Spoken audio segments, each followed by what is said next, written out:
जय हिंद। भारत माता के समस्त वीर जवान, उन सपूतों को जिन्होंने मातृभूमि के लिए, देश के लिए अपनी जान और प्राण की आहुति दी, मैं उन्हें सैल्यूट करता हूँ, नमन करता हूँ भारतवासियों को।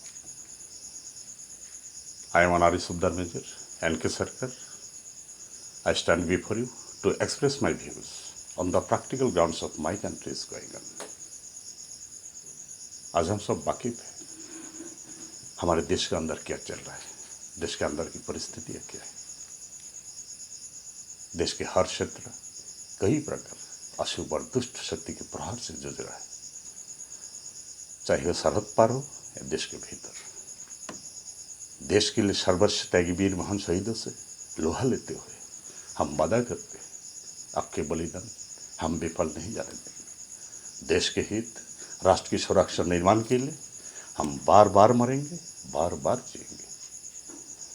वर्षों की बुजदिली, पीठ पीछे प्रहार करने वाला चिन्ह, संसार की मानचित्र से तुम्हारे नाम और निशान मिटा देंगे। सिर्फ क्षण और घड़ी की अपेक्षा। आज कहने और करने में कोई हर्ज नहीं होगी।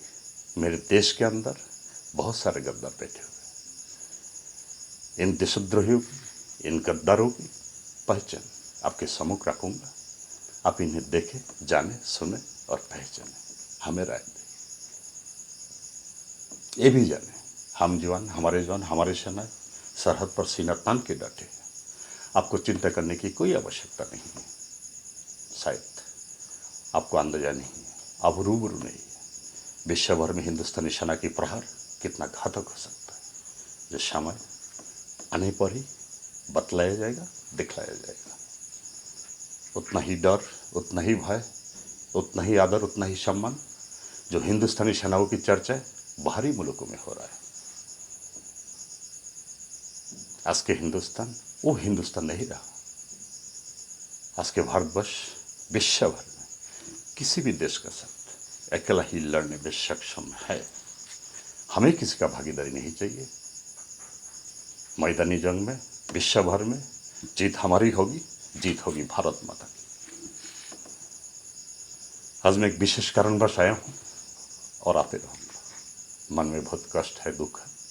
उतना ही कष्ट, दुख, गुस्सा और भरस सरहद पर हिंदुस्तानी सेनाओं में है। दोस्तों, हम कोई आसमान से गिरे हुआ वस्तु या पत्थर तो नहीं है। हमारे अंदर भी दिल है, हमारे अंदर भी जिगर है, हमारी भी बहन बेटी है, हम भी सोसाइटी बिलोंग करते हैं। आज क्या हो गया, आज क्या हो गया मेरा हिंदुस्तानी सोशल मीडिया को? सब बकवास है। तुम सब मर चुके हो, बिक चुके हो। तुम्हारे लिए देश कोई फिक्र नहीं है। असली का नकली, बेईमान का ईमानदार, कह लेना खादो, तुम्हें पड़ चुके हैं। परंतु हिंदुस्तानी आवाम पर मुझे पूरा भरोसा है। This time special I want to say something about Ekta Kapoor.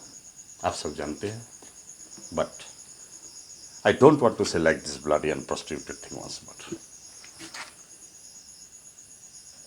Ekta Kapoor, तुमने उस कर्नेल रैंक की वर्दी के अपमान की, नेशनल एंथम की तोहिन, उस अशोक चिन्ह की तोहिन की, भारत माता की अपमान की। मैं तुम्हें पूछता हूं, तुम्हारे किस बाप ने तुम्हें अधिकार दिया है? You bloody bastard so-called Bollywood celebrity, my foot. मैं तुम्हें तोहिन करता हूं, तुम्हें घृणा करता हूं। तुमने बोला था ना, चाहे मैं नंगी नाचूं, नंगी घूमूं, कीचड़ तुम्हें बहुत ही आराम लगता है, तुम बहुत नाचोगी। तो नाच। आज तुम नाचेगी, पूरा हिंदुस्तान देखेगी। तुम तब तक नाचोगी जब तक हिंदुस्तानी आवाम की आंखें और सेनाओं की राइफल की धार तुम पर सदा रहेगा। तुमने हिंदुस्तानी वीरांगना नारियों की अपमान की, नारी शक्ति की अपमान की। तो ये भी जान ले, सरहदवर्ती देश और नारियों से क्या अवस्था होती है। अगर एक चुटकी सिंदूर से किसी नारी की मांग भरा जाता है तो उसे सुहागन कहलाती है, और उस सुहागन की सिंदूर उसके शौहर को जीवन भर रक्षा करता है, जो तेरे नसीब में। दूसरे पे एक डर है, एक देशद्रोही है। तुम्हें बख्शा नहीं जाएगा। देश की आपातकालीन स्थिति में इस राज का खुलासा किया जाएगा, तुम्हारी जड़ तक पहुंचा जाएगा। तुम अकेले नहीं हुए देश में, इस देश में तुम जैसे गद्दार देशद्रोही बहुत सारे बैठे। राजनीतिकरण के नाम पर वर्षों से इस देश को लूटा जा रहा है। इस टुकड़े टुकड़े गैंग के आकाओं को सफाया किया जाएगा, जो देश की हित और राष्ट्र की सुरक्षा निर्माण के लिए बहुत जरूरी है। आज जब विश्व भर में मेरे हिंदुस्तानी सेना की चर्चाएं हो रही है, मेरे महान भारतवर्ष विश्वगुरु बनने की अर्ज चल पड़ी, तो तुम्हें बहुत कष्ट है। तुम्हारी कष्ट निवारण किया जाएगा, तुम्हें जड़ से उखाड़ फेंका जाएगा और फेंकेंगे बहुत जल्द। जय हिंद।